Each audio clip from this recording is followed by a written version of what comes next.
Senador Veneziano, nobres colegas, eu queria registrar aqui os meus cumprimentos ao povo argentino pelas primárias eleitorais desse final de semana, cujo resultado mostra uma derrota do peronismo. O peronismo que tem representado naquele país o populismo da esquerda, que tem, infelizmente, levado a uma inflação galopante de mais de 150% ao ano e ao empobrecimento do povo argentino. Ainda teremos uma nova rodada da eleição em outubro, mas já é claro que os dias desse populismo de esquerda na Argentina estão contados. Tem os outros dois candidatos, que ficou em primeiro lugar, Javier Milei e Patrícia Bullrich. Patrícia Bullrich, aliás, que eu tive a honra de conhecer enquanto ministro da Justiça, foi uma excelente ministra de Segurança durante o governo Macri e confesso, senador, que tive uma excelente impressão da então ministra, ora candidata a presidente, e ambos, embora esses rótulos sejam bastante complicados, ambos perfilham ali a direita ou a centro-direita do espectro político. E ambos professam uma crença num Estado que valoriza a iniciativa privada, uma fé mais liberal na economia de mercado e, igualmente, um rigor, uma severidade na segurança pública que nós precisamos fazer, dado, infelizmente, o avanço que nós assistimos aqui na América Latina do narcotráfico. Então, embora essa página final das eleições argentinas ainda demande ser escrito, eu quero registrar aqui meus cumprimentos a ambos os candidatos e felicitar o povo argentino por virar essa página do populismo de esquerda do senhor Alberto Hernandes e da senhora Cristina Kirchner. Quiçá seja esse um sinal de um novo vento na América Latina, soprando lá do sul, desde a Argentina, e que possa trazer mudanças mais significativas em todo o continente. Nós temos visto também o governo do Chile com dificuldades atualmente, do Gabriel Boric, nós temos visto o Gustavo Petro da Colômbia igualmente com dificuldades, a registrar que o caminho dessa esquerda populista, embora não qualifique aqui o senhor Gabriel nesse rol, é um caminho que não tem levado à prosperidade e à estabilidade econômica dentro da América Latina. E essas mudanças são ainda mais desejadas quando nós assistimos hoje no Brasil um verdadeiro, dá para se dizer, um hat-trick do governo Lula. Tivemos um apagão da energia, que ainda não teve as suas causas plenamente explicadas, e seria desejável que tivéssemos uma explicação o mais rápido possível e uma solução para que esses problemas não se repitam. E vimos, igualmente, hoje um aumento abrupto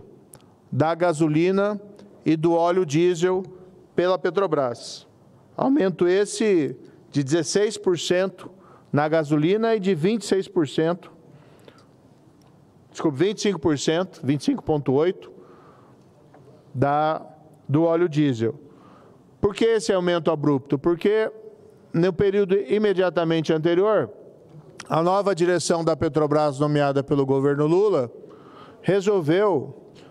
desafiar a lógica do mercado e manter os preços dos combustíveis artificialmente reduzidos. Embora essa política populista ela atraia, aplausos dos brasileiros num primeiro momento, essa política vinha gerando problemas severos, inclusive para o abastecimento interno brasileiro, já que outros produtores e importadores estavam não tinham condições de praticar os mesmos preços da Petrobras e, portanto, começaram a deixar de comercializar os seus produtos ou importar o combustível necessário para completar a demanda, para atender a demanda brasileira, e começaram a sofrer postos em todo o Brasil já desabastecimento, principalmente do óleo diesel. Então, a Petrobras,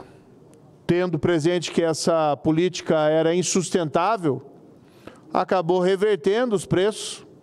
e os elevando abruptamente nessa data, com prejuízos à previsibilidade da nossa economia e ao bolso do consumidor. É claro que é péssimo esse aumento dos preços, mas igualmente ruim é enganar a população com uma manipulação artificial dos preços, até que a conta vem e a conta acaba recaindo principalmente no consumidor brasileiro e na própria economia brasileira. Então tivemos hoje o apagão da energia, tivemos hoje um aumento abrupto de combustíveis, que não havia nenhum sinal de que isso aconteceria, e contrariando as próprias promessas populistas do presidente Lula. Para completar, embora seja uma notícia um tanto quanto tardia, foi publicado hoje no jornal O Globo, finalmente, né, esse fato foi revelado há quase um mês pela CPMI do Rio de Janeiro, quando nós ouvimos o diretor da ABIN, o Saulo Cunha, que era diretor da ABIN já nomeado no governo Lula, no dia 8 de janeiro, e ele, quando ouvido aqui na CPMI, revelou, confirmou o que nós já tínhamos prova documental,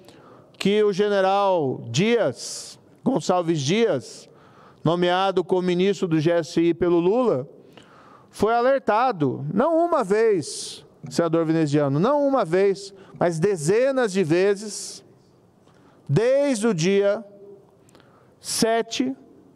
e ainda na própria véspera, 6 de janeiro, de que haveria riscos de invasões e depredação. E no próprio dia 8 de janeiro, ainda no início da manhã, por volta das 8 horas, o diretor Saulo Cunha revelou que informou ao ministro do GSI do Lula que chegavam mais ônibus em Brasília e que havia ameaças de invasão e depredação. E o general confirmou o recebimento dessa denúncia, e desse aviso, e é essa afirmação que foi publicada hoje no jornal o Globo, respondendo: vamos ter problemas. E, no entanto, nada fez. Os fatos que vêm sendo revelados pela CPMI, que nós já sabíamos, lá de 8 de janeiro, basta nós assistirmos os fatos, é que o governo federal e as forças à disposição do governo federal, como o batalhão da Guarda Presidencial, como a Força Nacional, permaneceram em berço esplêndido no dia 8 de janeiro, mesmo tendo ministro do Lula e setores importantes dos órgãos federais alertas expressos de que haveria invasão e depredação. Não se enganem aqui com o meu discurso, quem invadiu e quem depredou, inclusive esse Congresso Supremo e o Planalto, tem sim que sofrer uma sanção proporcional, evidentemente, à sua responsabilidade individual. Não cabe aqui responsabilidade coletiva ou uma responsabilidade excessiva por esses fatos, mas também culpáveis, no mínimo por sua incompetência e negligência, ou talvez por algo mais, por deliberadamente terem se omitido, são aqueles que deixaram os fatos acontecer quando tinham condições de evitar esses fatos. E aqui nós temos a prova cabal do ministro do GSI recebendo o alerta, conforme publicação hoje do Globo, mas também fato revelado aqui na CPMI há mais ou menos um mês, de que o governo Lula sabia que poderia acontecer invasão e depredação e não tomou nenhuma providência quando poderia fazê-lo. O que explica também a adulteração posterior de relatórios enviados pelo pela ABIN, relatórios esses adulterados pelo ministro GSI do Lula, segundo aqui informado pelo diretor da ABIN, Saulo Cunha, relatórios encaminhados aqui para a SECAI do Congresso Nacional, a Comissão de Inteligência, com supressão de itens, o que por si só, senhor vice-presidente, já é um fato extremamente grave, a determinar, no mínimo, a responsabilidade política daqueles que encaminharam esses documentos adulterados para o Congresso Nacional. Então, hoje nós temos sinais positivos vindo da Argentina e, do outro lado, um indicativo do que teremos durante esse governo Lula. Apagão de energia, subida do preço de combustível, mentiras e mentiras sendo sempre transmitidas à população brasileira. Senhor senador